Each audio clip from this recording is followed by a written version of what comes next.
Welcome back guys. Welcome back. और अब हम पढ़ने वाले हैं जावा ऑपरेटर्स को। वैसे तो हमने पहले भी पढ़ा था, लेकिन इस बार हम कुछ दो नए पढ़ने वाले हैं, जो कि है टर्नरी ऑपरेटर्स और है बिटवाइज ऑपरेटर्स। लेकिन उससे पहले हम थोड़ा रिवाइज भी कर लेंगे हमारे पुराने ऑपरेटर्स को। तो पहले जाते हैं हम हमारे अरिथमेटिक ऑपरेटर्स में। पहले मैं बनाऊंगा एक फाइल और फिर उसमें बन गया हमारा बॉयलर प्लेट कोड। और आज का टॉपिक होने वाला है हमारा जावा ऑपरेटर्स। पहले जाते हैं हमारे अरिथमेटिक ऑपरेटर्स को देखते हैं। पहले अरिथमेटिक ऑपरेटर्स को देखेंगे हम। और अरिथमेटिक ऑपरेटर्स वैसे तो दो टाइप के हैं, जैसे हमको याद ही होगा, जो थे बाइनरी अरिथमेटिक ऑपरेटर्स और अरिथमेटिक अनरी ऑपरेटर्स। तो पहले देखेंगे हम बाइनरी अरिथमेटिक ऑपरेटर्स। उसमें से एक एक्सप्रेशन देखते हैं, लेकिन उसके पहले मैं अरिथमेटिक ऑपरेटर्स को देखते हैं। अगर हमें मैथ्स से रिलेटेड कुछ कैलकुलेशंस करने हो, जैसे अगर कुछ ऐड करना हो या सब्ट्रैक्ट करना हो या दो चीज़ों को मल्टीप्लाई करना हो या डिवाइड करना हो, तो उस वक्त हम इस्तेमाल करते हैं अरिथमेटिक ऑपरेटर्स का। और plus, minus, star, slash, percentage, ये 5 अरिथमेटिक ऑपरेटर जावा के द्वारा मिलते हैं।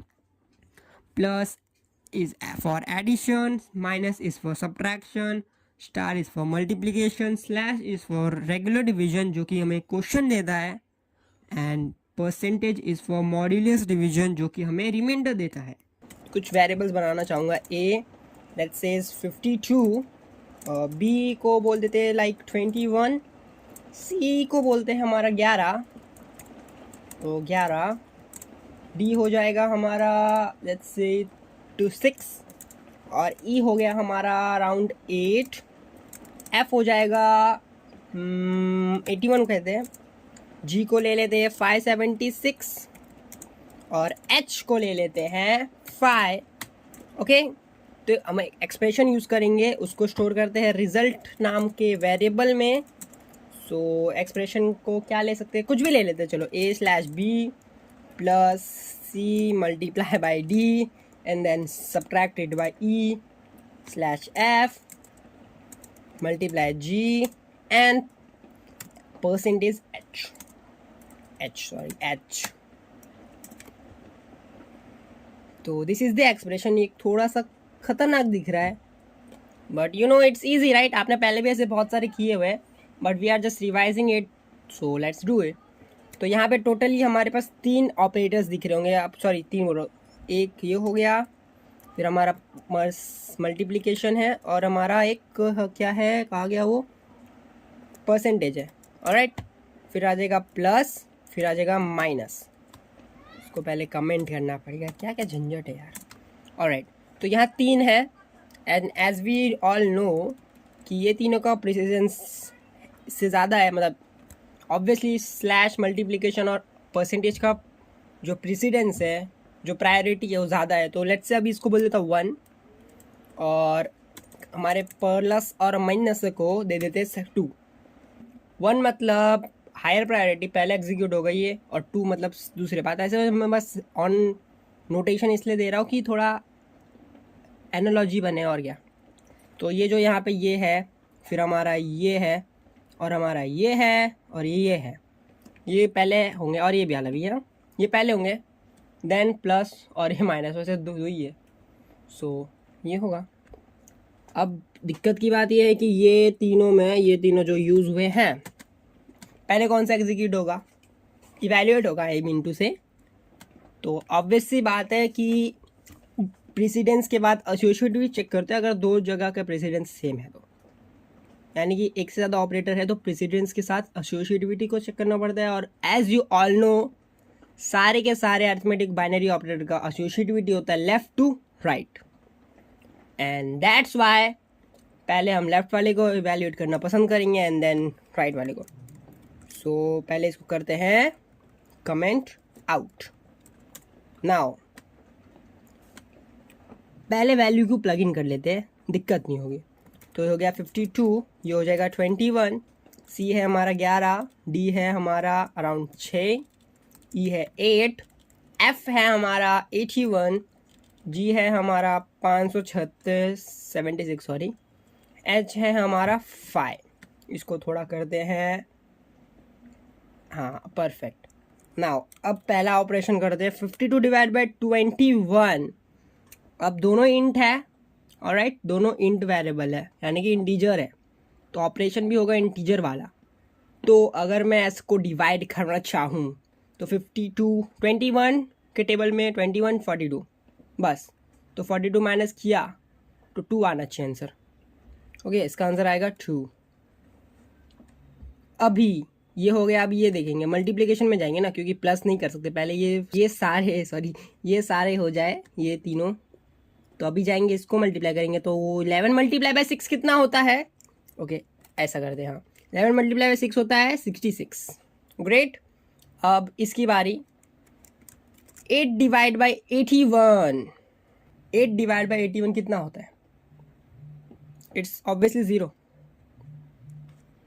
और 0 multiply by 576 is 0, and 0 by 0 is obviously 0। तो आंसर क्या आएगा? ओके मैं इसको थोड़ा ऐसे करता हूँ, ये हो जाएगा 0 और ये हो जाएगा 0 और ये हो जाएगा 0, सो ये हो जाएगा 68 और आंसर आ गया 68। So it should return 68। तो इसको एक बार प्रिंट करके देखते हैं, SOUT साउट रिजल्ट।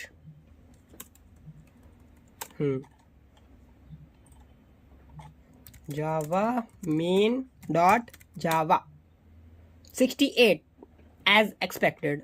अभी जो हमने अरिथमेटिक का ये जो एक्सप्रेशन देखा, अभी एक्सप्रेशन तो ठीक है, ओके इट लुक्स गुड, और इसमें कुछ हो रहा है जो हो रहा चाहिए।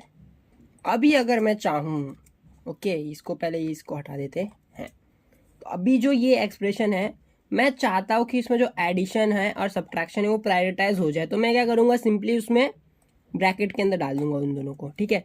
तो अभी जो इसमें सीन होने वाला है, अब इसमें शायद से वैल्यू चेंज हो जाए, 68 ना आए आंसर, ठीक है, जो रिजल्ट की वैल्यू है वो 68 ना आए, क्योंकि मैंने यहाँ पे अभी कर दिया है कुछ मैनिपुलेशन इन द सेंस, मैंने बोल दिया भाई पहले तू इन दोनों को इवैल्यूएट कर और इन दोनों को इवैल्यूएट कर, देन तू अपना लॉजिक लगा ले, जो तेरा लॉजिक है, मतलब जो तेरे को जिसको पहले करना है कर, लेकिन पहले इन दोनों को सबसे पहले कर भाई। तो अभी अगर देखा जाए तो B प्लस C पहले होगा, यानी कि 32 हो जाएगा ये, एंड D माइनस E जो कि था हमारा -2 हो जाएगा ये, उसके बाद होगा। तो इसको अगर रन करें तो रन कर सकते हैं, पर लेकिन मैं चाहूँगा एक बार इसको चेक कर दें, मतलब खुद से सॉल्व करने की कोशिश करते हैं, ठीक है। ओके थोड़ा सा, अबे यार हाँ, तो अभी B प्लस, ओके ये वाली लाइन को पहले कॉपी कर ले तो ज़्यादा आसान पड़ेगा।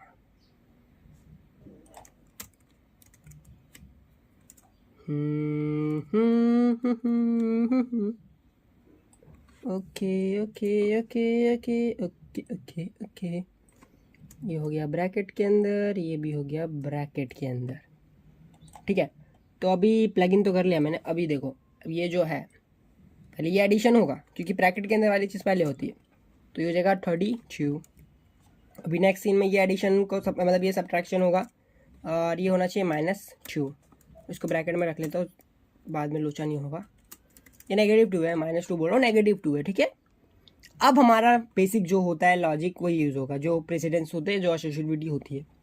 और प्रेसिडेंस यहाँ से यहाँ जाएगा, क्योंकि अभी जस्ट हमने देखा था कि जो ज़्यादा है अगर दोनों का सेम हो गया तो एसोसिएटिविटी जाती है, और लेफ्ट टू राइट है इनका। तो अब इसका 52 डिवाइड बाई 32 है, 32 के हिसाब से तो आंसर 1 आना चाहिए। 32 और 52 के टेबल में 32 1 32 2 64, और 52 है तो आंसर आएगा 1, ठीक है। अब होगा इनका मल्टीप्लिकेशन, जो होगा -2 दे दिया, अरे -2 दे दिया। अब होगा इसका डिवीजन। अब देखो, अब तो इसका आंसर 0 ही आने वाला है, तो आपको समझ गया होगा ओवरऑल आंसर 0 आने वाला है, इतना तो समझ गया होगा। अरे मैं क्या कर रहा हूँ, Ctrl Z नहीं हो रहा है, ओके ये आ गया 1 बराबर, ये हो गया। अभी इसको नीचे जाते हैं, और ये वाले मतलब अच्छे से रहेगा ना, याद रहेगा आपको। -2 था, सॉरी -2 अब इसका आंसर क्या बोला मैंने, 0 होगा भाई। देखो छोटा हो गया अगर न्यूमरेटर तो 0 ही आ जाता है, इंटीजर में तो यही होता है, हम इंटीजर यूज कर रहे हैं ना। अब मल्टीप्लाई कर दोगे 0 से तो 0 ही आएगा। अब इसका भी आंसर 0 ही आने वाला है, तो ओवरऑल आंसर 0 आएगा। तो लेट्स रन इट। कितना आया, 0 आया। ग्रेट। तो जैसे आपने देखा, अगर मैं चाहूँ किसी एक्सप्रेशन को प्रायोरिटाइज कर सकता हूँ, मतलब किसी ऑपरेशन को प्रायोरिटाइज कर सकता हूँ, बस उसको ब्रैकेट के अंदर डाल दो। ठीक है, एक और वैरायटी देख लेते हैं। वैसे मैं इतने पूरे को कॉपी क्यों कर रहा हूँ मुझे भी नहीं समझ रहा। ठीक है, तो ये हो गया इधर। इसमें एक्चुअली मैं चाहता हूँ कि ये वाला पार्ट जो है, ठीक है, जितना पार्ट हो, और यहाँ पे मैं चाहता हूँ कि लेट्स से इतना पार्ट, इतना क्या हो गया, हाँ इतना पार्ट जो है वो हो, तब बाकी का अपना ऑपरेशन करते बैठते भाई, तेरे को फ़र्क नहीं पड़ता मेरे को, लेकिन पहले ये होना चाहिए। सो अभी प्लग इन कर लेते हैं वैल्यू। ए की वैल्यू है लाइक याद नहीं होना चाहिए 52, बी की वैल्यू है 21, सी की वैल्यू है 11, और डी की वैल्यू है अपनी 6, ई की वैल्यू है अपनी 8, और जहाँ तक एफ की वैल्यू थी 81, इसकी तो याद ही है मेरे को 5576 था इसका, बट एच का क्या है देखना पड़ेगा। एच का है 5। ठीक है, अब देखो, अब पहले ब्रैकेट वाली चीज़ ही होगी और राइट लेफ्ट, इसमें लेफ्ट टू राइट डिस्ट्रीब्यूट होती है ब्रैकेट्स की ना, तो पहले राइट वाली नहीं होगी, पहले लेफ्ट वाली होगी। इवैल्यूएट ब्रैकेट की बात करो, ब्रैकेट के अंदर का कंटेंट, तो ये दोनों ब्रैकेट है, 2 ब्रैकेट है ना यहाँ पे, 2 में से पहले ये वाला इवैल्यूएट होगा। तो अब इसके अंदर का जो अंदर का कंटेंट है वो तो जो रूल्स है उसके हिसाब से होगा, क्योंकि यहाँ पे मैंने और ब्रैकेट यूज़ नहीं किया है, तो यहाँ पे पहले स्लैश इवैल्यूएट होगा। और एज वी ऑल नो कि स्लैश का जो आंसर है ये वाले स्लैश का, ठीक है, इसका आंसर क्या था, 2 था, जस्ट थोड़ी देर पहले हमने देखा था, तो इसका आंसर आ गया 2। ठीक है, अब ये होगा इवैल्यूएट, उसका आंसर आएगा 13। ठीक है, और 13। ठीक है, अब इसको इवैल्यूएट करना, ये ब्रैकेट को, सिंपल सी बात है, जैसे पहले यहाँ पे जो एसोसिएटिविटी ज़्यादा है, सॉरी प्रेसिडेंस इसका ज़्यादा है वही होगा, तो इसका प्रेसिडेंस ज़्यादा है, इसका आंसर आएगा 0। You all know that. अब 6 - 0 कितना होता है, 6 ही होगा ना, 0 थोड़ी होगा। ओके, फिर से गलती कर दी। हाँ, गलती मतलब देने में थोड़ा सा गलत हो रहा है, मतलब ऐसा दिखेगा अच्छा वैल्यूएशन हो रहा है। तो 6 - 0 = 6। ओके, अब देखो, अब मेरे पास बचा है 2 स्टार, मतलब 2 मल्टीप्लिकेशन वाला बचा है और 1 परसेंटेज वाला बचा है, मॉड्यूलस वाला। तो अभी इस तीनों का सेम प्रेसिडेंस है, एसोसिएटिविटी जाएंगे लेफ्ट टू राइट। 13 6 आपको आता है, नहीं आता कोई बात नहीं। कितना होता है, 71 होता है, सॉरी 98 होता है गैस, तो वो खुद को नहीं याद है। ओके, कैलकुलेटर खोलते हैं, यहाँ पे ही था मेरा।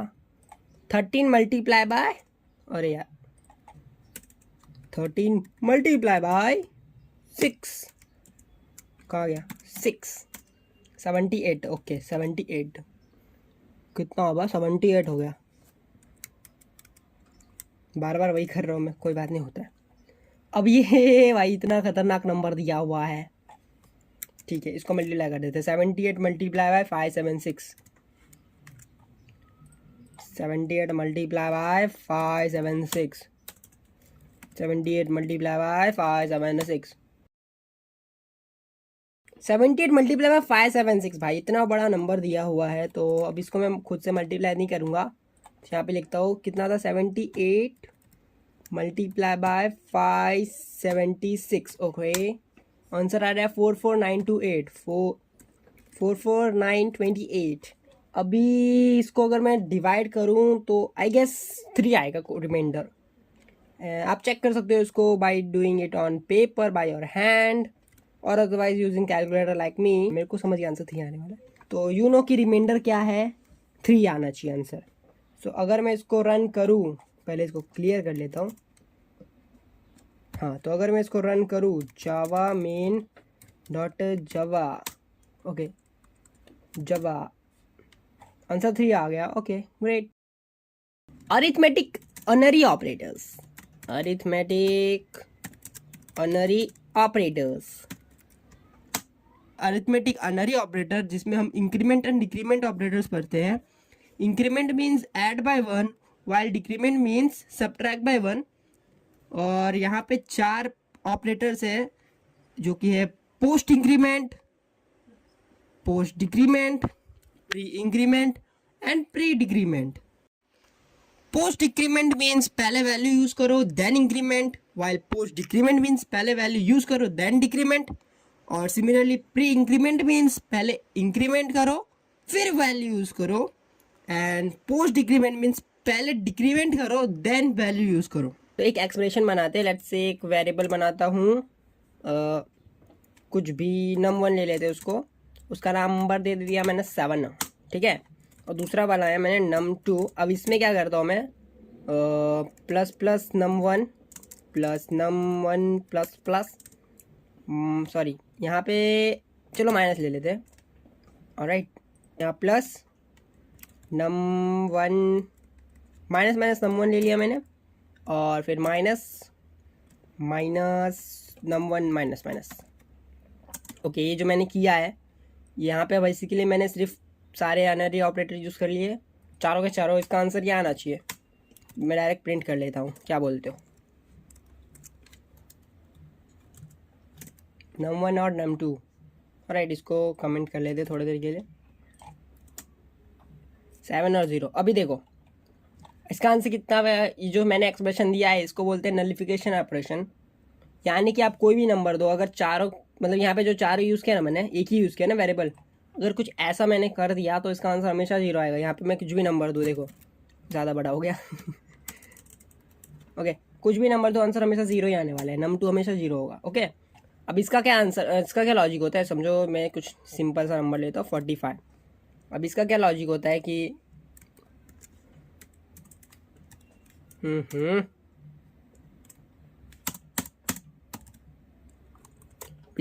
तेरी यार क्या कर रहा, क्या है तू भाई, क्या कर रहा है भाई. हाँ देखो, अब सिंपल सी बात है, जो हमारा अनरी ऑपरेटर होता है, अरिथमेटिक अनरी ऑपरेटर, वो obviously right to left associativity देता है.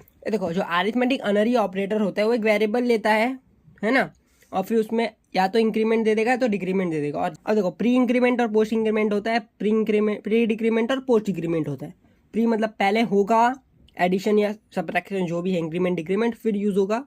और पोस्ट में क्या होता है, पहले यूज़ हो जाता है और फिर बाद में हमारे वैल्यूड इंक्रीमेंट या डिक्रीमेंट होती है. तो अभी देखो यहाँ पे ये जो है, अब ये जो एक्सप्रेशन दिया हुआ है, अगर यहाँ पे अनरी ऑपरेटर यूज़ हो गया ना, तो एक के बाद पहले वैल्यू करेगा. मतलब पहले इसको इवैल्यूएट करेगा जो कि हमारा 45 रहने वाला है और 46 हो जाएगा.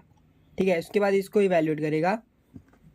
ठीक है, वो होने वाला है हमारा 46 था, 47 हो जाएगा, पर यहाँ पे यूज़ होगा 46. ठीक है, अभी जो इसको करेगा तो इसमें अगर हमारा वैल्यू अभी 47 है, 47 से माइनस करेंगे 1 तो हो जाएगा 46. एग्जैक्टली ऐसे ही होगा. अभी अगर मैं 46 को माइनस करूँगा 1 से तो 45 होगा, बट क्योंकि यहाँ पे पोस्ट डिक्रीमेंट ऑपरेटर यूज़ है तो वैल्यू होगी 46 यहाँ पे. तो फिलहाल 46 नहीं वैल्यू है, फिलहाल वैल्यू उसकी होगी 45. num1 की वैल्यू होगी 45. बट अगर मैं इसको सॉल्व करूँगा तो इसका आंसर ऑब्वियसली आपको दिख रहा है, यहाँ माइनस माइनस हो जाएगा, फिर ये हो जाएगा 0 + 46 और 46 प्लस माइनस 46 इज 0. तो इसका ओवरऑल आंसर 0 आने वाला है. ओके, तो जब भी अरिथमेटिक ऑपरेटर सीन में आते तो पहले प्लग इन हो जाती है सारी वैल्यू, और पहले वही उसके प्रायोरिटी सबसे ज़्यादा हो जाती है, तो पहले वो वैल्यू इवैल्यूएट कर लेते हैं एंड देन आंसर आते हैं. तो इसका आंसर ऑब्वियसली 0 आने वाला है. अब आपको समझा होगा. सो अब रिलेशनल ऑपरेटर्स को भी देख लेते हैं. Let's move on to relational operators, जो कि है equal to, not equal to, greater than और equal to, less than and less than or equal to. Relational operators are also known as comparational operators. Relational operator is basically used for creating a condition, यानी जैसा नाम वैसा काम. इन्हें हम कोई दो वेरिएबल या वैल्यू को कंपेयर करने में यूज़ कर सकते हैं. रिलेशनल ऑपरेटर कंपैरिजन करने के बाद एक बूलियन वैल्यू रिटर्न करता है, यानी अगर कंडीशन सच है तो ट्रू और भाई अगर कंडीशन झूठ है तो फॉल्स. और जनरली इसका इस्तेमाल if else and loop statements में होता है, और इसलिए हम बूलियन वेरिएबल्स का इस्तेमाल करेंगे. पहला equal to operator. First of all कोई भी रिलेशनल ऑपरेटर क्यों ना हो, सभी के लेफ्ट और राइट की वैल्यू चेक होती है.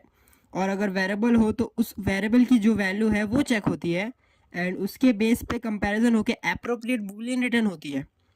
लेकिन यू कांट कंपेयर बूलियंस, मतलब आपका वेरिएबल या वैल्यू आप बूलियन वाला यूज़ नहीं कर सकते, बल्कि आप सिर्फ इंटीजर्स और डेसिमल पॉइंट वाले वेरिएबल्स यूज़ कर सकते हैं और इवन कैर यूज़ कर सकते हैं, but boolean is not allowed. Equal to operator के दोनों साइड की वैल्यू सेम है तो ट्रू, और सेम नहीं है यानी अलग है तो false. While not equal to operator equal to operator का अपोजिट है, यानी जब दोनों साइड की वैल्यू सेम होगी तब फॉल्स आएगा, और बाकी केसेस में जब वैल्यू अलग होगी तो ट्रू रिटर्न होगा। Third, greater than operator. Greater than operator की लेफ्ट वैल्यू राइट वैल्यू से ज़्यादा है तो ट्रू, वरना अगर राइट वैल्यू ज़्यादा है लेफ्ट वैल्यू से तो फॉल्स रिटर्न होगा। लेकिन व्हाट इफ दोनों वैल्यू सेम हो तो? अरे सिंपल है, क्या 7 की वैल्यू 7 से ज़्यादा होती है? नहीं ना, तो सिंपली फॉल्स आएगा। तो अगर दोनों साइड की वैल्यू सेम है तो greater than operator false return करेगा। लेकिन एक इशू है ग्रेटर देन ऑपरेटर के साथ, अगर मुझे चेक करना हो कि मेरी वैल्यू 7 से ज़्यादा है या नहीं, लेकिन 7 भी है तो भी चलेगा, तो उस वक्त यूज़ कर सकते हैं ग्रेटर देन और इक्वल टू ऑपरेटर, जो कि हूबहू ग्रेटर देन ऑपरेटर की तरह वर्क करता है। बस ग्रेटर देन और इक्वल टू ऑपरेटर के दोनों साइड वाली वैल्यू जब सेम हो तो तब ट्रू रिटर्न होगा, जबकि greater than operator false return कर रहा था। मुझे नहीं लगता कि less than and less than और इक्वल टू ऑपरेटर को समझाने की कोई ज़रूरत पड़नी चाहिए, लेकिन लेकिन लेकिन लेस देन की लेफ्ट वाली वैल्यू जब तक राइट वाली से कम है तब तक ट्रू, वही लेफ्ट वाली वैल्यू ज़्यादा हो गई राइट से तो फॉल्स, एंड अगर दोनों इक्वल है तो भी false. Similarly for less than और इक्वल टू ऑपरेटर, बस जब दोनों साइड की वैल्यू इक्वल होगी तो तब लेस देन और equal to operator true return करेगा। That's all for relational operators.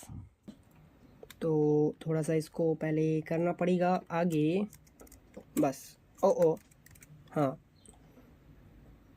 इसको कहाँ स्टोर करूँ? ये वाला एक्सप्रेशन को सीधा प्रिंट ही कर लेते, झंझट नहीं लेते। ओके, तो यहाँ पे तीन नंबर दिए हुए हैं, एक इंटीजर वाली है, मतलब 25, 30 और 25। तो और यहाँ पे एक रिलेशनल ऑपरेटर के हिसाब से यहाँ पे 3 चीज़ यूज़ की गई है। अब देखिए, पहला मैं इसको करता हूँ क्योंकि ये ब्रैकेट के अंदर है और ये भी ब्रैकेट के अंदर है और पहले लेफ्ट वाला होता है। तो x 25 है और y है 30, ठीक है। x है 25, y है 30।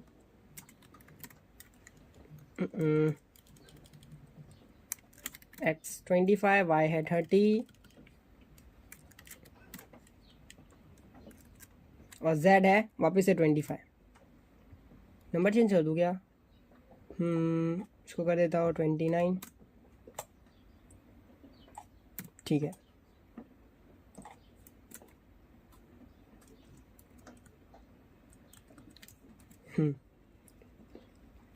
अभी अगर मैं नीचे जाऊँ तो देखो 25 ग्रेटर देन इक्वल टू 30, मतलब क्या ये कंडीशन ट्रू है कि नहीं? फॉल्स है, ऑब्वियसली दिख रहा है फॉल्स है, क्योंकि 25 की वैल्यू 30 से ज़्यादा कैसे हो सकती है? इक्वल तो है नहीं दूर दूर तक और ज़्यादा है नहीं, तो इसका मतलब ये फॉल्स है। अभी ये जो कंडीशन दिख रही है ये वाली, इसको अगर ध्यान से देखोगे तो ये भी भाई फॉल्स ही दिख रहा है मेरे को, क्योंकि यहाँ पे बोला गया कि 29 इज़ ग्रेटर दैन और equal to 30, which is false. मतलब ऐसे अगर रीड करें तो 30 इज़ लेस देन और equal to 29, which is false. And as we all know कि फॉल्स मतलब ये जो इक्वल टू ऑपरेटर है वो ट्रू फॉल्स में काम कर देता है। तो अगर देखा जाए false equal to false true होता है तो बेसिकली आ जाएगा ट्रू, ठीक है, समझ गए? Now it should print what? It should print true. Let's check it. Okay, starting वाले भी प्रिंट हो रहे लेकिन छोड़ो, इट्स ट्रू। लॉजिकल ऑपरेटर्स, और नेक्स्ट है logical operators. But before we dive into logical operators, मैं आपसे एक सवाल पूछना चाहूँगा। अज्यूम कि मेरे पास एक इंट वेरिएबल है नम और मुझे चेक करना है कि नम की वैल्यू 10 से छोटी है कि नहीं। तो मैं उसे simply less than operator use करके कर सकता हूँ और उसमें कोई रॉकेट साइंस नहीं है। लेकिन व्हाट इफ़ मैं कहूँ कि नम की वैल्यू 1 से ज़्यादा भी होनी चाहिए, यानी नम ग्रेटर देन 1 होना चाहिए एंड नम लेस देन 10 भी होना चाहिए। यानी हमारे पास दो कंडीशन है। जब भी एक से ज़्यादा कंडीशन चेक करने होते हैं तो वी यूज़ लॉजिकल ऑपरेटर्स, और गुड न्यूज़ ये है कि सिर्फ 3 लॉजिकल ऑपरेटर्स है और उनमें से एक तो सिर्फ इन्वर्ट करता है। लॉजिकल ऑपरेटर्स कंपेयर बुलियंस यानी बुलियन वैल्यू को लेके इवैल्यूएटेड वैल्यू रिटर्न करते हैं और वो रिटर्न वैल्यू भी बुलियन ही होता है। वेट, लेकिन मैंने तो कहा कि लॉजिकल ऑपरेटर को हम एक से ज़्यादा कंडीशन हो अगर चेक करने के लिए तब यूज़ करते हैं, तो ये बुलियन कहाँ से कंपेयर हो रहे हैं भाई? पहला लॉजिकल ऑपरेटर है एंड ऑपरेटर, क्योंकि ये भी बुलियन वैल्यू रिटर्न करता है तो हम भी एक बुलियन वेरिएबल यूज़ करेंगे। अगर मुझे एंड लॉजिकल ऑपरेटर यूज़ करना है तो मुझे उससे उसके लेफ्ट साइड बुलियन वैल्यू देनी होगी और राइट साइड भी एक बुलियन वैल्यू देनी होगी। अब मेरे ऊपर डिपेंड करता है कि मैं उसे इवैल्यूएटेड बुलियन वैल्यू दूँ या अनइवैल्यूएटेड बुलियन वैल्यू दूँ, जो कि कोई रिलेशनल कंडीशन हो सकती है। ये टोटली मेरे पे डिपेंड करता है और दोनों ही वे वैलिड है। अब एंड ऑपरेटर का वर्किंग देखते हैं कि आखिर एंड ऑपरेटर काम कैसे करता है। सबसे पहले अगर एंड ऑपरेटर के लेफ्ट साइड या राइट साइड दोनों में से कोई भी साइड हो या दोनों साइड हो, अगर बुलियन वैल्यू डायरेक्टली नहीं दी गई है तो पहले कंपाइलर उस अनइवैल्यूएटेड कंडीशन को इवैल्यूएट करेगा और जब दोनों साइड इवैल्यूएटेड बुलियन वैल्यूज होंगी तब हमारे एंड ऑपरेटर का लॉजिक अप्लाई होगा, विच इज सो आपको समझ ही रहा होगा कि only when both condition are true overall condition is true, otherwise it's false.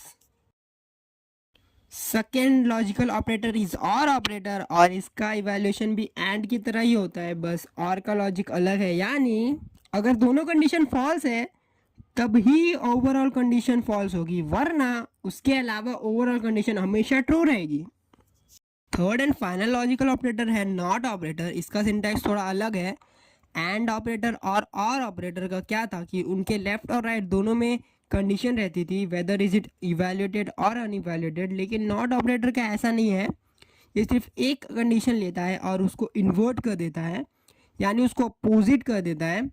तो अगर कंडीशन ट्रू होगी तो नॉट ऑपरेटर फॉल्स रिटर्न करेगा, वही अगर कंडीशन फॉल्स होगी तो नॉट ऑपरेटर ट्रू रिटर्न करेगा। और नॉट लॉजिकल ऑपरेटर को हम अनरी ऑपरेटर भी बोल सकते हैं क्योंकि ये सिर्फ एक ऑपरेंड में काम करता है। That's all for logical operators in Java. Logical operators are very easy one, but कोई बात नहीं, हम चेक करते हैं इसको। पहले एक बूलियन बना लेता हूँ, रिजल्ट करके रेस लिख देता हूँ और इसको कर दिया मैंने ऐसा।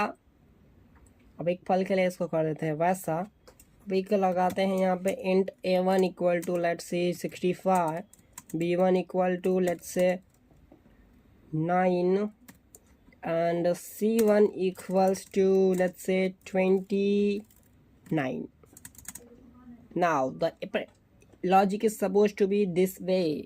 अब देखो, अब यहाँ पे हमारे पास है एक एंड ऑपरेटर, एक और ऑपरेटर, एक एंड ऑपरेटर, एक not operator, equal to operator, greater than operator, और यहाँ पे है greater than operator, sorry less than operator, यहाँ पे लेस देन ऑपरेटर। अब देखो सबसे पहले इवैल्यूएट क्या होगा, सबसे ज़्यादा प्रायोरिटी किसकी होती है? ब्रैकेट्स की होती है।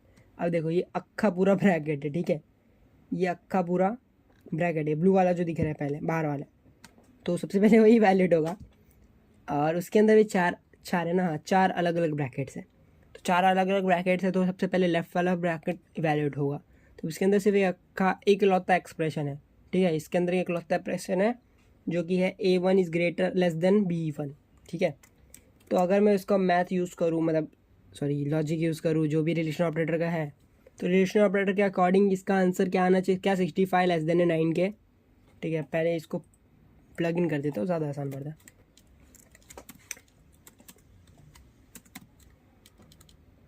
तो क्या 65 लेस देन 9? ऑब्वियसली फॉल्स होगा ये। नाउ अब दूसरा, अब देखो एक ब्रैकेट हमने कर लिया,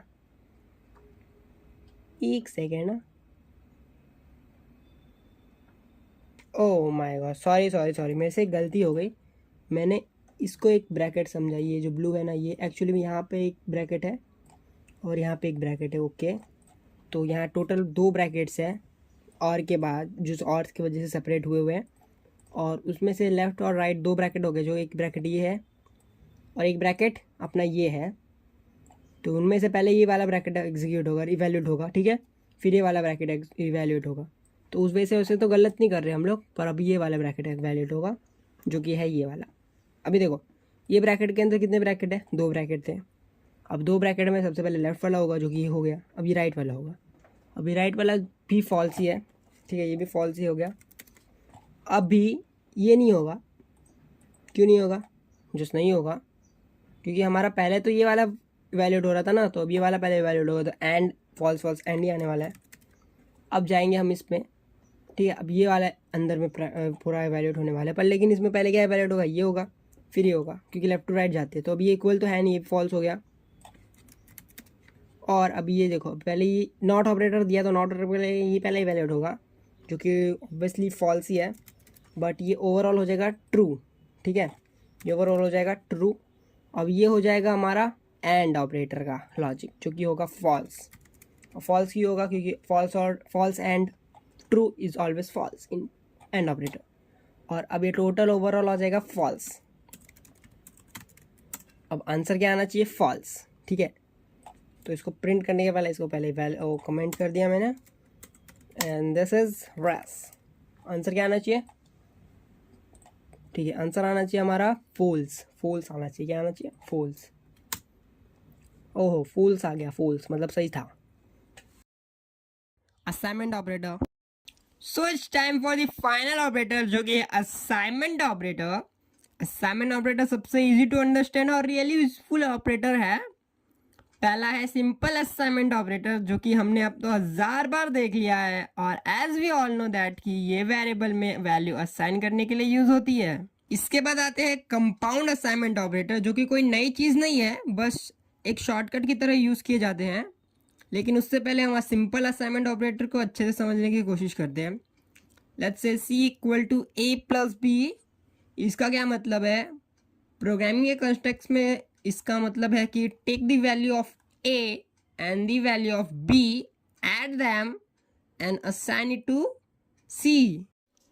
let's say k equal to 3, और उसके बाद अगर मैं टाइप करूँगा के इक्वल टू के प्लस 2, अगर हम सेम डेफिनेशन इसमें अप्लाई करें तो इसका मतलब है टेक द वैल्यू ऑफ के, जो कि फिलहाल 3 है, and take 2, add them and assign it to k itself, so now k becomes 5। कुछ नया था ना। हमारे बेसिक मैथ में इस इक्वेशन का कोई खास सेंस नहीं बनता है, लेकिन प्रोग्रामिंग में ऐसा ही मैथ यूज होता है। कंपाउंड असाइनमेंट ऑपरेटर बस इसे कम कोड में करने के काम आता है।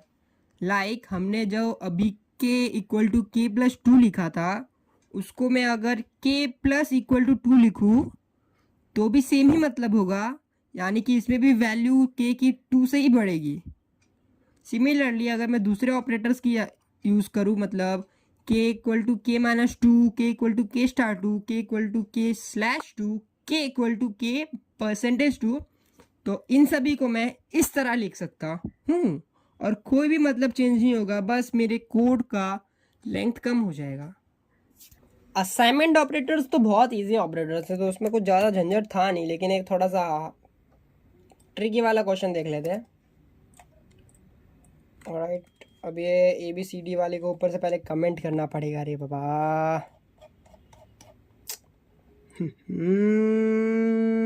ठीक है, ये हो जाएगा Z2, इसको भी Z2 कर देते हैं, और ये हो जाएगा हमारा A3, B3, C3, D3, E3, A3, B3, C3, A3, B3। अब देखो इस 3 इसलिए क्योंकि ऊपर पहले ऑलरेडी A डिक्लेयर है, तो अब फिर से डिक्लेयर करूँगा तो दिक्कत हो जाएगी, सेम नेम से 2 बार डिक्लेरेशन नहीं कर सकते, तो छोड़ो उसको।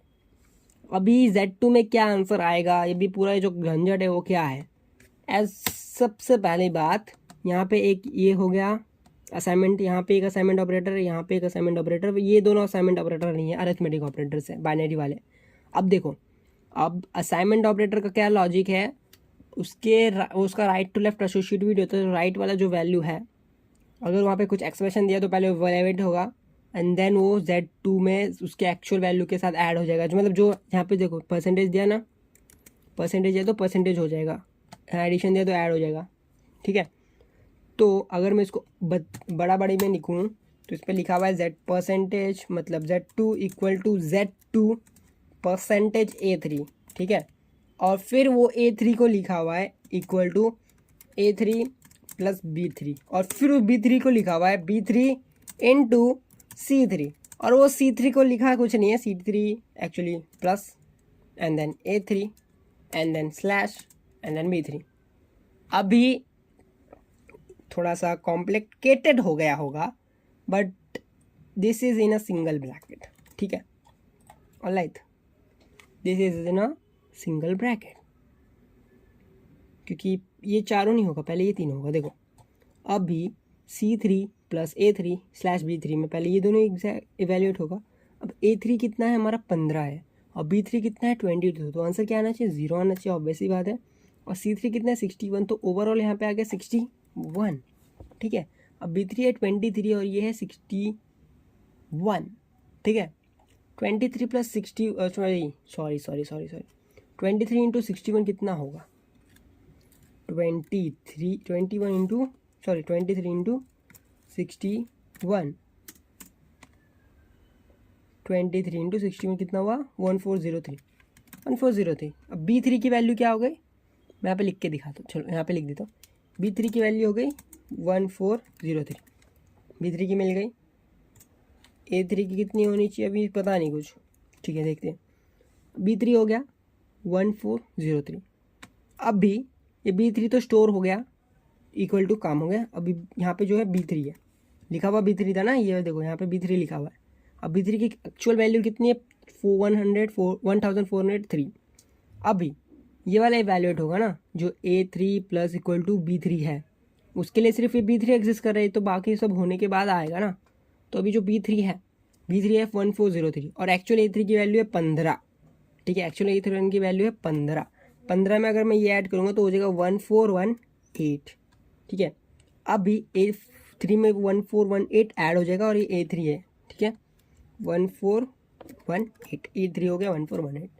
अभी Z2 कितना है 25,000 है, कितना है 25,000, ठीक है। ये है 25,000,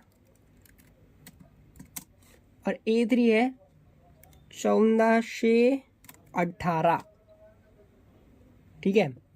अब ये जो मॉड्यूलस डिवीजन है, अब इसका आंसर क्या आएगा, है ना। अब इसको सॉल्व करके देखते हैं, तो इसका आंसर आएगा,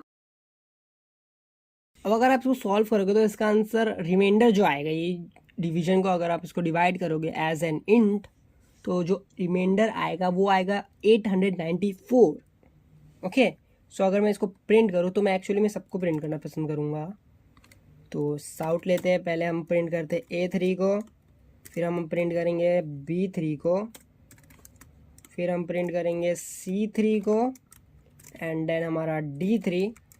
और पता नहीं मैंने E3 रखा ही क्यों, जब E3 यूज़ ही नहीं हुआ, ना ही D3 यूज़ हुआ, बट कोई बात नहीं, अब है तो है।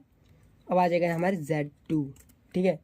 और जस्ट बिकॉज थोड़ा सा समझने के लिए एक एक्स्ट्रा लाइन ले लेता हूँ, लेट्स रन इट। तो A3 कितना, एक्चुअली रन नहीं किया मैंने, हाँ।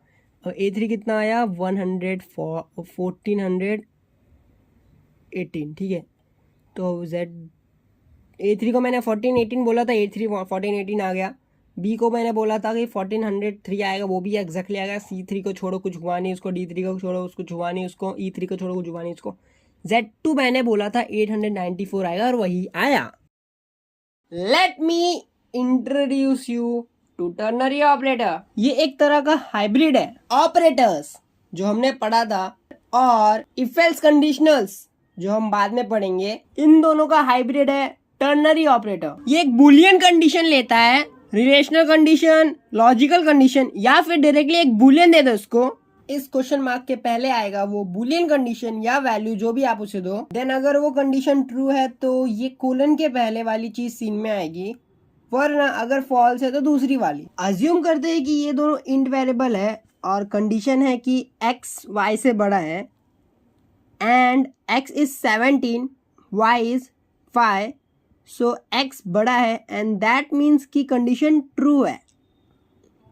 उस हिसाब से कोलन के पहले वाला सीन में आएगा, यानी कि आपकी प्यारी एक्स सीन में आएगी।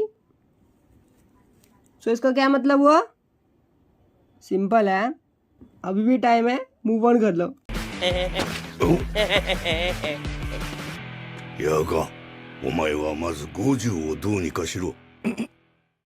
जैसे अरिथमेटिक ऑपरेटर्स यूज करके हमें इंटीजर या फ्लोटिंग पॉइंट वैल्यू मिलती है, रिलेशनल और लॉजिकल ऑपरेटर्स से हमें बूलियन वैल्यू मिलती है, उसी तरह टर्नरी ऑपरेटर से भी कोई तरह की वैल्यू मिलेगी। अब ये मिलेगी थोड़ा अनप्रोफेशनल साउंड करता है। सो जिस तरह रिलेशनल ऑपरेटर्स रिटर्न करते हैं बूलियन, उसी तरह टर्नरी भी कुछ रिटर्न करेगा क्या? इसका सिंपल जवाब है डिपेंड्स। जी हाँ, इट डिपेंड्स। वो डिपेंड करता है इन दोनों पे। वैसे तो नॉर्मली ये दोनों का डेटा टाइप सेम ही होता है, लेकिन कुछ special over smart so called programmers को अलग अलग रखने की अलग ही सी मस्ती चढ़ी होती है, तो दैट्स अनदर केस। अगर आपको याद होगा कि अरिथमेटिक ऑपरेटर्स ऑपरेशन करने के बाद जो वैल्यू रिटर्न करते हैं वो ऑटोमेटिकली अपर कास्ट हो जाती है।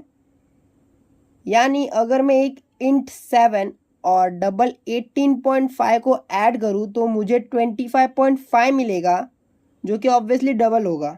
उसी तरह अगर इन दोनों का डेटा टाइप अलग अलग है तो ऑटोमेटिकली रिटर्न होने वाला अपर कास्ट हो जाता है। वेल, टर्नरी ऑपरेटर बहुत ही ज़्यादा मतलब यूज़फुल चीज़ है, क्योंकि एक लाइन में आपको वैसा काम करके देगा जो आपको बेसिकली 3 से 4 लाइन लग जाएंगे अगर आप इफ एल्स कंडीशनर यूज़ कर रहे हो तो। और अगर आप और अच्छे से यूज़ करने जानते हो कि टर्नरी ऑपरेटर को ज़्यादा ही करके खींच के यूज़ कर सकते हो आप, 2 ही नहीं और भी ज़्यादा कंडीशन यूज़ करते हो।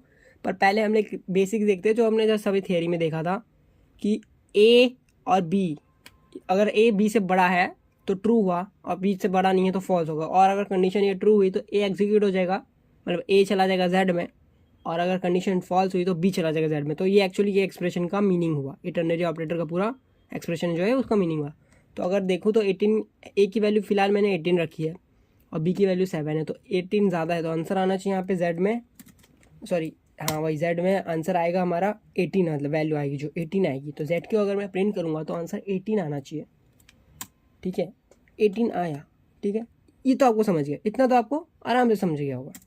लेकिन अभी अगर मैं कहूँ कि मुझे 3 वेरिएबल्स को चेक करना है कि सबसे बड़ा कौन सा है, ए बी सी यहाँ पे लिखा है मैंने, अभी यहाँ पे तो दिख रहा है 21, मतलब सी सबसे बड़ा है, लेकिन मेरे को इससे यूज़ करना है टर्नरी ऑपरेटर और फिर पता करना है कि सबसे बड़ा कौन सा है ना। तो ये तो एक्चुअल एक्सप्रेशन है ये कुछ ऐसा, लेकिन अभी हम लोग क्या करते हैं, जो हमने ये एक्सप्रेशन यूज़ किया है उसी को उठाता हूँ मैं और यहाँ पे लिख देता हूँ। ठीक है, अभी इसमें मेरे को सिर्फ ए और बी के बीच में जो बड़ा है वो मिल जाएगा। ठीक है, इसमें कोई दिक्कत की बात नहीं है, कोई नई बात नहीं है। अभी सिंपल, एकदम सिंपल वे में देखते हैं, ये जो पूरा एक्सप्रेशन है मुझे क्या रिटर्न करके दे रहा है, इधर ए इधर बी, मतलब इधर ए और बी, या तो ए मिलेगा या तो बी मिलेगा, जो बड़ा रहेगा वो मिलेगा ना। ए और बी में जो बड़ा है मेरे को वो मिलेगा। देखो अगर 18 मतलब ए बड़ा है तो मुझे ए मिल जा रहा है ना। अगर ये कंडीशन फॉल्स हुई यानी कि ए बड़ा नहीं है, बी बड़ा है, वही मीनिंग हुआ, तो बी मिल रहा है। तो इसका ओवरऑल मीनिंग क्या हो रहा है कि जो ये पूरा ब्रैकेट के अंदर भी मैं डालता हूँ इसको, जो पूरा चीज़ है, तो ये जो पूरे ओवरऑल चीज़ आपको दिख रही है, हाँ ये जो मैंने पूरे सेलेक्ट किए, वो मुझे ए और बी में से जो सबसे बड़ा है वो मेरे को दे देगा। ठीक है, इतना समझिए आपको।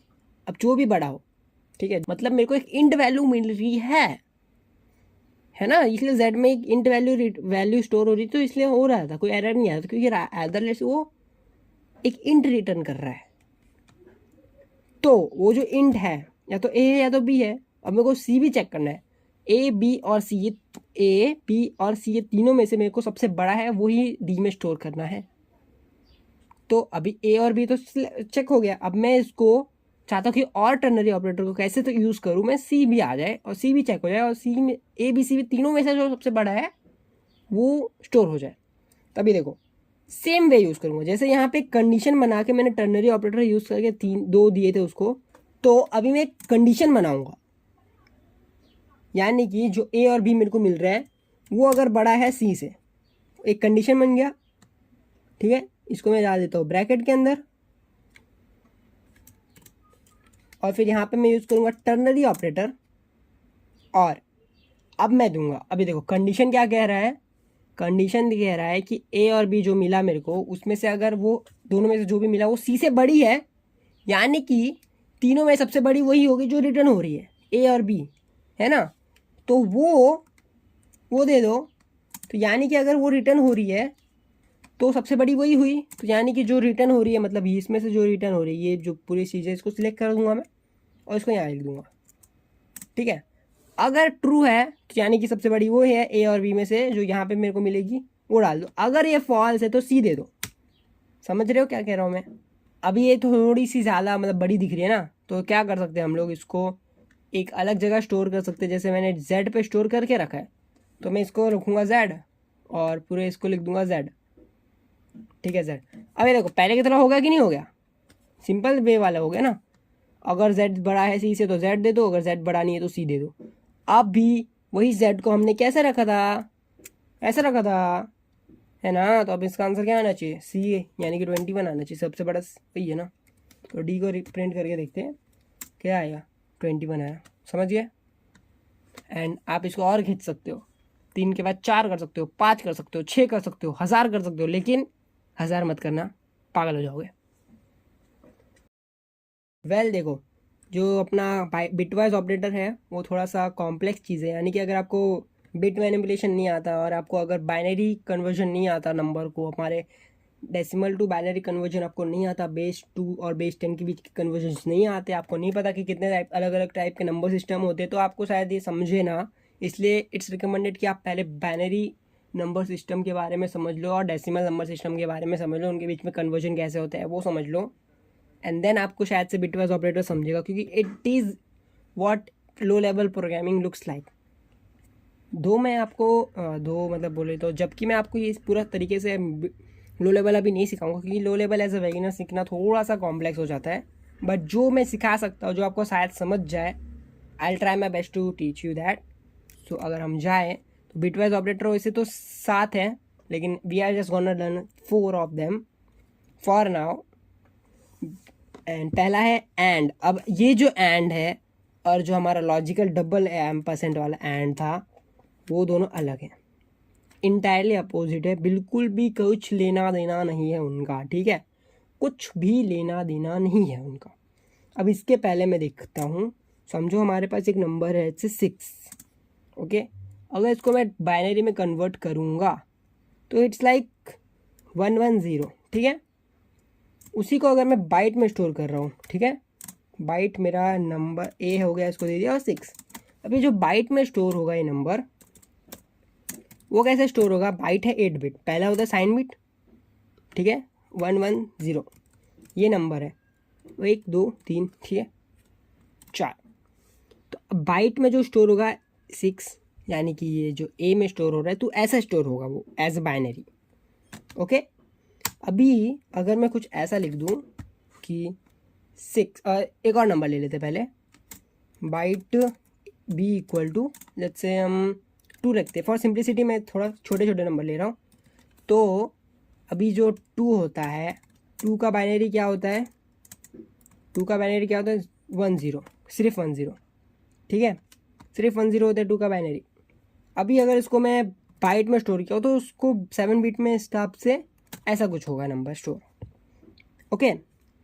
अभी हमें ने क्या करना है कि हमें 6 और ये, अबे यार,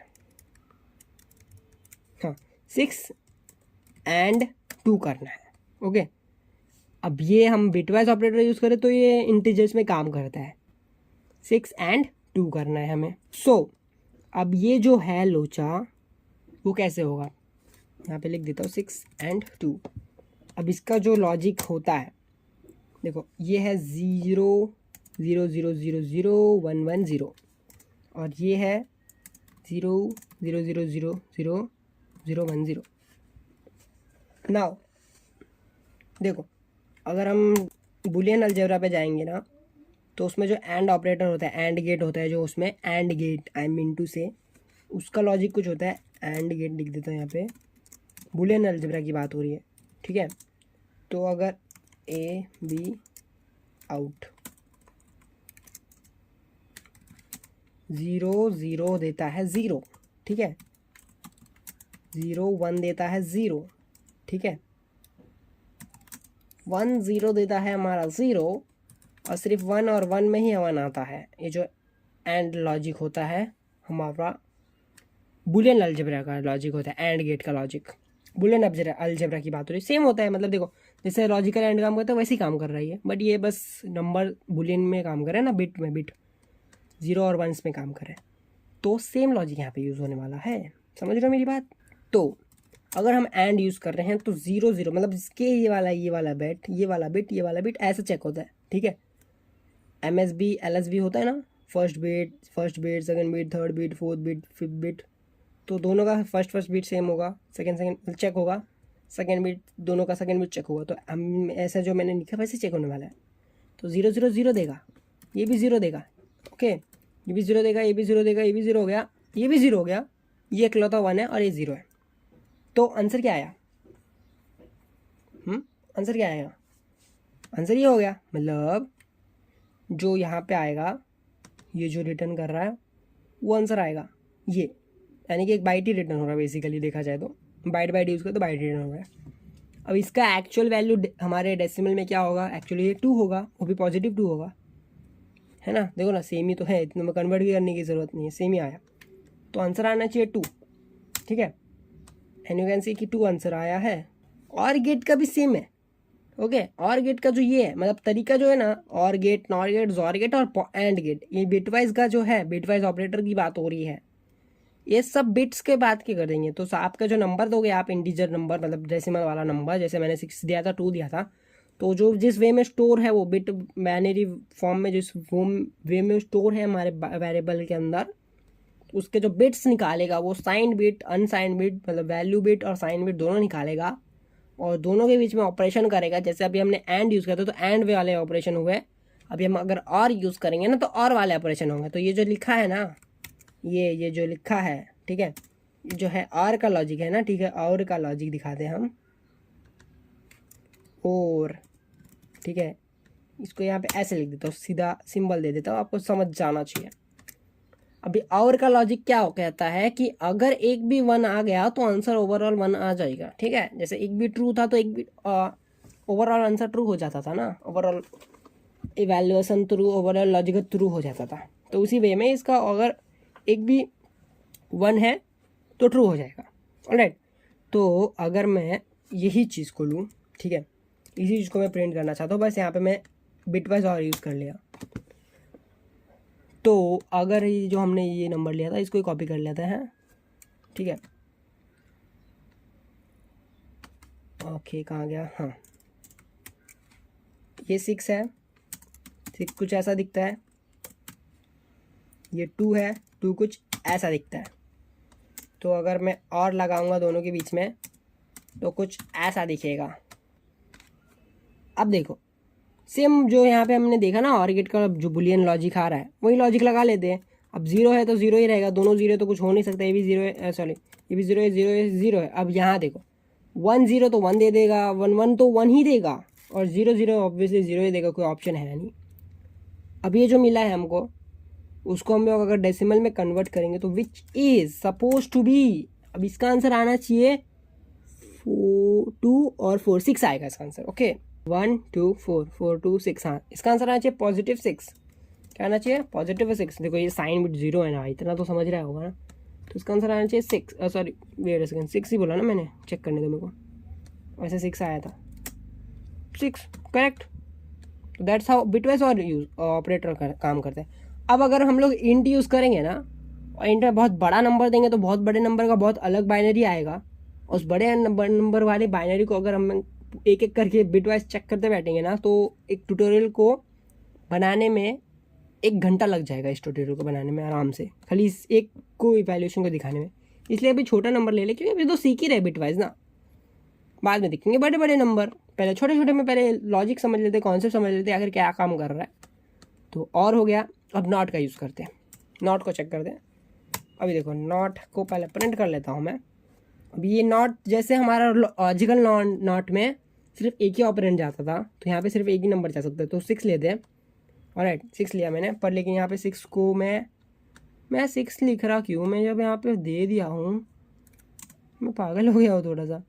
जब मैंने वेरिएबल बनाया है तो ए बी क्यों नहीं यूज़ करा, मैं नंबर क्यों डायरेक्ट डाल रहा हूँ यहाँ पे। ऑलराइट, चेक करके देखते हैं एक बार, इसको कमेंट करता हूँ,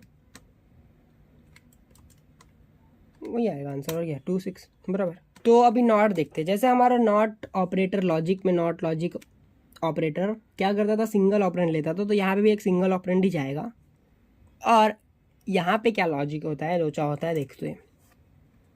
देखो नॉट ऑपरेटर क्या करता है, फ्लिप कर देता है बिट को। जो अगर 0 है तो उसको कर देगा 1, और अगर 1 है तो उसको कर देगा 0। ठीक है, जैसे ट्रू को फॉल्स कर देता था लॉजिकल नॉट, और फॉल्स को ट्रू, वैसे ये 0 को 1 कर देता है, 1 को 2। 2 कहाँ से आ गया यहाँ पे। तो 6 को अगर हम लोग रिप्रेजेंट करेंगे तो बिट बाइट में, वैसे बाइट में कैसे रिप्रेजेंट हो रहा है, 0 0 0 0 0 1 1 0। ठीक है, बाइट में ऐसा रिप्रेजेंट हो रहा है। अभी जो 6 है, ये जो नॉट जा रहा है यहाँ पे, वो क्या करेगा, सारे को फ्लिप कर देगा, 1 1 1 1 1 0 0 1। अभी देखो ये है -1, यानी कि ये जो हुआ 2's कॉम्प्लीमेंट हुआ, समझ रहे हो, एक्चुअल वैल्यू नहीं है ये। अगर 1 आ गया साइन बिट तो ये 2's कॉम्प्लीमेंट है। तो मैं अगर एक्चुअल वैल्यू निकालनी है तो इसको पहले कन्वर्ट करना पड़ेगा, और उसे कन्वर्ट कैसे करते हैं आपको याद ही है ना। तो अभी 2's कॉम्प्लीमेंट को कन्वर्ट करना है मुझे एक्चुअल वैल्यू में, ताकि मेरे को पता चल जाए कि ये नॉट ऑपरेटर क्या करके वैल्यू मेरे को प्रिंट देने वाला है। तो वो करने के लिए मैं पहले क्या करूँगा, जो हमारा वैल्यू बिट है 1 1 1 1 0 0 1, इसको मैं कर दूँगा फ्लिप इन द सेंस 0 0 0 0 1 1 0। अब इसमें मेरे को करना है ऐड 1। ओके, तो अगर मैं इसमें ऐड करूँगा 1 तो इसका आंसर आएगा ये। ओके, इतना समझ रहा होगा आपको, बिकॉज 0 + 1 1, और फिर आगे कैरी नहीं होगा तो फिर 0 0 0 वही सेम आंसर आने वाला है। तो यहाँ पे मैंने कर दिया फ्लिप, ये हो गया फ्लिप, ये हो गया ऐड 1। अभी मेरे को मिल गया एक्चुअल वैल्यू बिट, तो हमारे पास क्या आंसर आया है 1 0 0 0 0 1 1 1। ऑलराइट, और इसका मतलब क्या हुआ कि हमारा जो एक्चुअल वैल्यू है ये माइनस हुआ, और इसको अगर हम लोग कन्वर्ट करेंगे डेसिमल में तो विच इज़ लाइक 7, तो आंसर आना चाहिए एक्चुअली में 7। ओके, सो इसको एक बार प्रिंट करते हैं, और एक्चुअली मैंने यहाँ पे प्रिंट स्टेटमेंट ऑलरेडी लिखा हुआ है तो ऑलरेडी आंसर आ सकता है। तो let's run it Java main dot Java. Okay, फिर से मैंने कुछ गलत कर दिया क्या।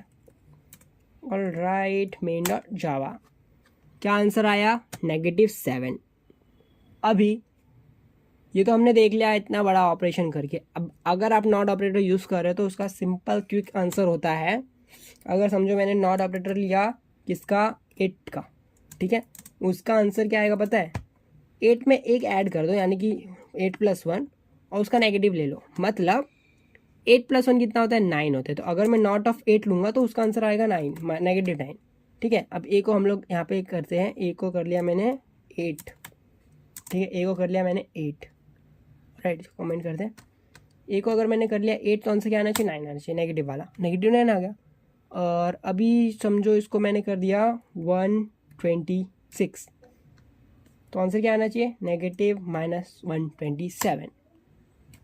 Get the point, right. अभी जॉर ऑपरेटर जो है वो, उसका लॉजिक आपको अगर नहीं पता, जॉर ऑपरेटर जो होता है, जॉर गेट अगर आपने बुलियन अलजेब्रा पढ़ा है तो जॉर गेट का मतलब होता है अगर दोनों फेज, मतलब ए और बी जो उसके दोनों इनपुट दिए हुए रहते हैं, अगर दोनों आइडेंटिकल है, यानी कि दोनों अगर 0 है या फिर दोनों अगर 1 है, तो ओवरऑल आउटपुट जो आएगा वो 0 आता है।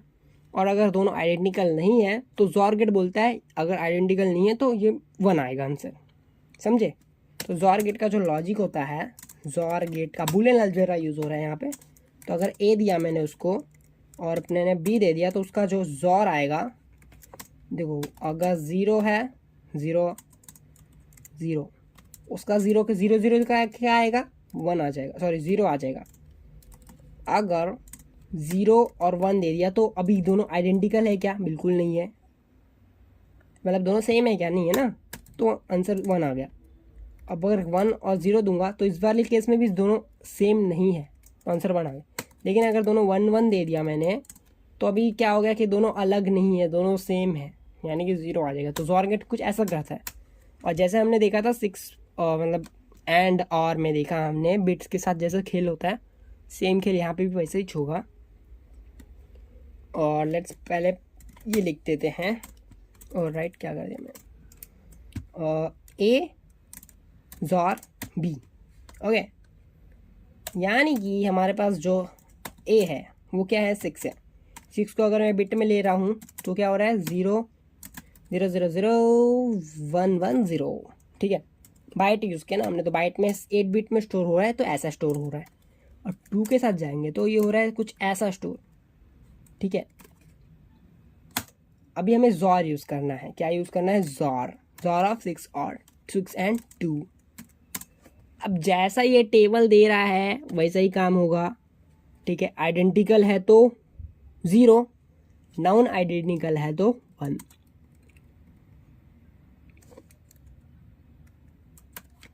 समझे? तो अगर इसको मैं कन्वर्ट करूंगा तो क्या होगा, आंसर 4 होगा, सॉरी। तो किसका आंसर क्या आना चाहिए, 4 आना चाहिए, लास्ट वाले में 4 आना चाहिए है 124। ओ हाँ, रुक जाओ, यहाँ पे मेरे को ए को वापस 6 करना पड़ेगा, क्योंकि उस वाले केस में मैंने ए को कर दिया है 126, तो 126 का लॉजिक यूज़ करके कर दिया। तो अब आएगा, अभी क्या गलत हो गया, सेमी कॉलन भूल गया मैं, एक ही तो सेमी कॉलन था यार, इतना क्या झंझट मार रहा है तू। चलो 4 आया। तो दैट्स हाउ जोर गेट वर्क, सॉरी जोर बिटवाइज ऑपरेटर वर्क्स। और गेट तो ऐसे ही काम करता है। ओके, बुलियन अलजेब्रा मैं नहीं सिखा रहा हूँ, मैं आपको कोडिंग सिखा रहा हूँ जावा का। तो दैट्स हाउ जोर बिटवाइज ऑपरेटर वर्क्स। लेकिन जाने से पहले मैं आपको एक छोटा सा फ़ायदा बता देता हूँ जोर गेट का, एटलीस्ट फॉर नाउ आपके लिए बहुत काम आएगा। वैसे तो बिटवाइज ऑपरेटर बहुत लो लेवल वाली चीज़ है, तो लेकिन फिर भी देखते हैं। लेट्स से मेरे पास एक वेरिएबल है num1 करके है। ठीक है, उसमें मैंने नंबर किया है स्टोर 15, और num2 करके है, उसमें मैंने नंबर स्टोर किया है 9। अब मेरे को कोई बोला कि भैया, मतलब कि कॉपी भाई, ये जो num1 है और num2 है दोनों की वैल्यू एक्सचेंज कर दो। तब मैं तो भाई चेहरा भाई नुबड़ा बंदा, मेरे को कुछ खास फ़र्क नहीं पड़ता, मैं करूँगा एक नया वेरिएबल स्टोर डिक्लेयर, उसमें num1 की वैल्यू स्टोर कर दूँगा। फिर इस वाले केस में क्या करूँगा, मैं बोलूँगा num2 को कर दो num1। ठीक है, अभी num3 को सॉरी num2 सॉरी num क्या बोल रहा हूँ मैं, देखो num3 में num1 स्टोर हो गया। अभी क्या करूँगा मैं, num2 को num1 को num2 कर दूँगा, ऑलराइट, और num2 को बोल दूँगा num3 कर लो।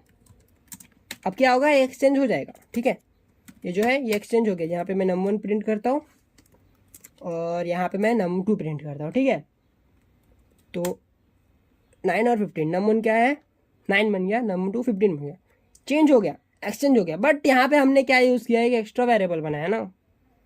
अब ये तो भाई बहुत ज़्यादा अनप्रोफेशनल चीज़ हो गई। तो वहीं जॉर गेट यूज़ करके आप कर सकते हो, क्या कर सकते हो, कर सकते हो, कुछ कर सकते हो, इसलिए तो बता रहा हूँ भाई, ने तो इतना झंझट क्यों करता।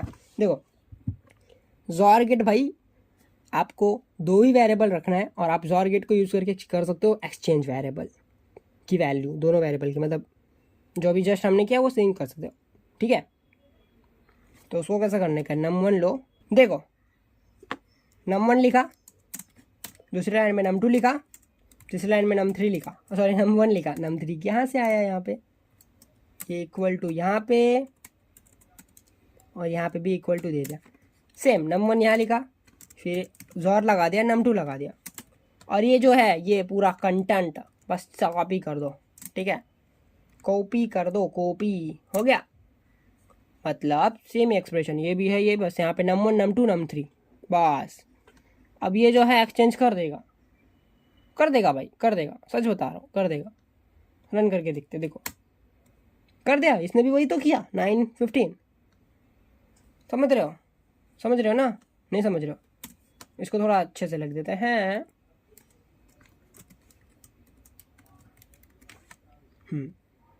इसको मैं अगर ऐसा करूँ कि हर एक लाइन पे ले लूँ ताकि आपको समझे कि एक लाइन के बाद क्या चीज़ हो रही है।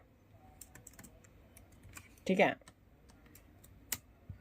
देखो पहले 15 9 था, फिर 6 9 हो गया, फिर 6 15 हो गया, फिर लाकिन में हमारा 9 15 हो गया, मतलब चेंज हो गया ना, एक्सचेंज हो गया। हमें वही से चाहिए था। हाँ, तो इसको समझने की कोशिश करते जो आखिर इसमें ऑज़र ऑपरेटर वर्क कैसे कर रहा है। तो उसको पहले मैं सोच रहा हूँ बाइट कर देता हूँ, लेकिन एक इशू आ जाएगा, क्योंकि जो ये रिटर्न करता है वैल्यू ना ऑपरेशन के बाद, वो इंट रिटर्न करता है। तो हमें क्या करना पड़ेगा पता है, सबको बाइट में टाइपकास्ट करना पड़ेगा। अब देखो मैं जो नंबर यूज़ कर रहा हूँ तो बाइट के रेंज में है ना, तो इसलिए कोई दिक्कत नहीं आएगी, जो हम इंटेंट कर रहे हैं वही होगा। बट अभी इसको टाइपकास्ट करने के लिए पहले थोड़ा सा झोल करना पड़ेगा। All right all right, b यहाँ पे लिख दिया बाइट। तो देखो अगर 15 को हम लोग कन्वर्ट करना चाहेंगे बाइट में, जो बाइट में स्टोर है वो कैसा स्टोर होगा, तो वो होता है एक्चुअली में तो ऐसा स्टोर होता है, बट बाइट में कैसा स्टोर होगा, वो बाइट में ऐसा स्टोर होगा। ठीक है, और जो 9 होगा वो एक्चुअली में स्टोर होगा, एक्चुअली में बाइनरी में उसको कन्वर्ट करेंगे तो कुछ ऐसा हो जाता है 1001, लेकिन अगर हम लोग उसको कन्वर्ट करें बाइट में स्टोर कर रहे तो भैया जी ऐसे हो जाते हैं। ठीक है, अभी हमारे जो बीच में रिश्ता है, जो ये रिश्ता कहलाता है, एक्चुअली जो ये हो रहा था, ये जो है पहला ऑपरेशन है, यहाँ पे कुछ ऑपरेशन हुआ है क्या, यहाँ पे ऑपरेशन नहीं हुआ, तो इसको ये लाइन को छोड़ देते। अब ये जो ऑपरेशन हो रहा है उसको देखते हैं। अभी देखो num1 जो है फ़िलहाल वो क्या लिख देते हैं, num1 है फ़िलहाल यहाँ पे है 15 और num2 है हमारा 9। अब ये जो ऑपरेशन होगा उसको देखते हैं। ये जो ऑपरेशन होगा वो किस पे वैल्यू स्टोर करेगा, num1 में स्टोर करेगा, तो यानी कि जो ऑपरेशन होने वाला है वो देगा। अब 15 ये जो है इसको कॉपी करते हैं,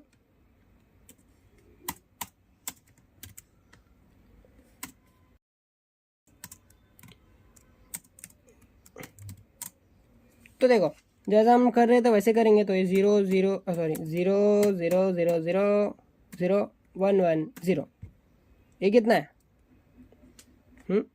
ये कितना है 6 है ना, तो ये हो गया 6, और 6 किस में स्टोर होगा, num1 में स्टोर होगा।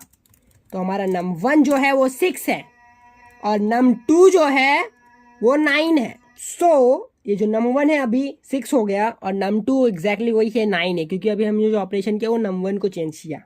ठीक है, अभी ये सेम चीज़ अभी यहाँ पे होने वाली है, जो चीज़ हुई है इस वाले एक्सप्रेशन के बाद, सेम चीज़, मतलब evaluation of the way is same going to B.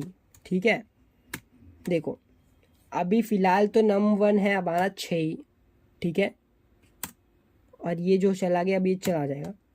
अभी 6 को अगर रिप्रेजेंट करेंगे तो वो होता है ऐसा रिप्रेजेंट 0 0 0 1 0। ठीक है, मतलब समझिए ना मैं क्या कह रहा हूँ। तो अगर इसको मैं कन्वर्ट करूँगा, अभी जोर ऑपरेशन होगा, देखो 6 और 9 के बीच में ऑपरेशन हो रहा है, क्योंकि num1 अभी 6 है और num2 तो 9 ही है, सेम है 0 0 0 0 0 1 1 1 1। समझे। अब ये जो नंबर है, ठीक है, ये जो नंबर दिख रहा है आपको, ये कितना है, 15 है। कितना है, 15।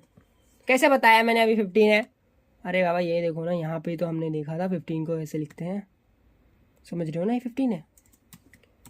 तो अभी ये स्टोर किस में हो रहा है, num2 में स्टोर रहता है। num1 तो हाँ वही रहेगा 6 ही है। num2 क्या हो गया, num2 क्या हो गया, 15 हो गया भैया, 15 हो गया।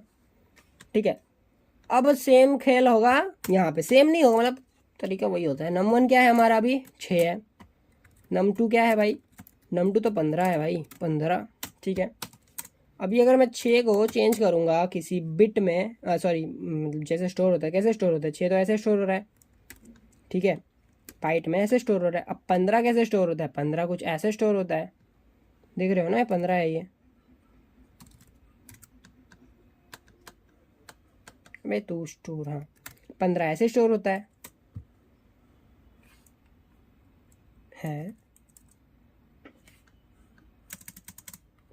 छोड़ो, समझ गया ना क्या कर रहा हूँ मैं।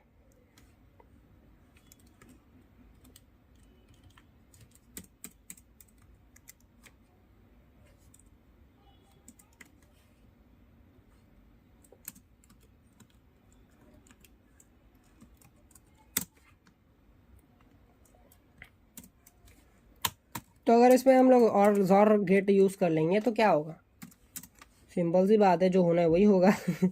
देखो अभी जॉर लगाओ, आइडेंटिकल है आइडेंटिकल है 0 0 0 0 1 0 0 1। अब ये क्या है भाई, ये तो 9 है ना, ये 9 है। अब ये किस में स्टोर हो रहा है, देखो ये नम1 में जा रहा है। अब मेरे को मिल गया ये जो पूरा है ये 9 मिल गया मेरे को, ठीक है। ये जो नम1 में जा रहा है तो नम1 कितना हो जाएगा, 9 हो जाएगा। नम1 नम2 कितना था, 15 था। क्या हम यही चाहते थे, पहले हमारे में कितना था, पहले नम1 15 था, फिर 9 था, नम2 9 था। अब हम चाहते थे क्या कि ये 9 हो जाए, ये 15 हो जाए, ताकि हमें एक्सचेंज मिल जाए, एक्सचेंज हो जाए ताकि हमारा वेरिएबल का वैल्यू, और वही हो गया। नंबर हो गया 9, नम2 हो गया 15। तो पहले रन करके देखते हैं, जावा मेन डॉट जावा। अभी देखो, थोड़ा इधर आ जा भाई, अच्छे से समझेगा, ठीक है। अभी देखो पहले लाइन का स्टेटमेंट क्या कहना चाहिए, 15 और 9। क्या है वो, 15 और 9। दूसरी लाइन का स्टेटमेंट कहना चाहिए कि 6 और 9, तो 6 है 9 है। तीसरी लाइन का स्टेटमेंट कहना चाहिए 6 और 15, 6 और 15 है। चौथे लाइन का स्टेटमेंट कहना चाहिए 9 और 15, 9 और 15 है। एंड कॉन्ग्रेचुलेशन, आपने सिर्फ 3 लाइन यूज़ किया और आपने जॉर गेट यूज़ किया, बिटवाइज जॉर ऑपरेटर यूज़ किया, और वो बिटवाइज जॉर ऑपरेटर यूज़ करके आपने 2 वेरिएबल्स को एक्सचेंज कर लिया बिना किसी थर्ड वेरिएबल को बनाए। कॉन्ग्रेचुलेशंस। अभी अगर आप और थोड़ा शाने बनना चाहते हैं सॉरी, अगर आप और कुछ देखना चाहते हैं तो मैं एक और तरीका आपको बता सकता हूँ। अगर हम लोग num1 और num2 यानी कि दोनों की वैल्यू को चेंज करना चाहते हैं तो हम लोग एक और तरीका यूज़ कर सकते हैं, जो होता है a equal to a plus b, b equal to a minus b, a equal to a minus b. Okay, जो मैंने रटा था बचपन में वही मैं आपको सुना रहा हूँ। तो देखो num2 equal to num1 minus num2 लिख दो, फिर फर्स्ट वेरिएबल को वापस लिख दो, अभी first variable minus second variable कर दो, ठीक है। अब देखो मैं बता दूँ क्या दिक्कत होती है।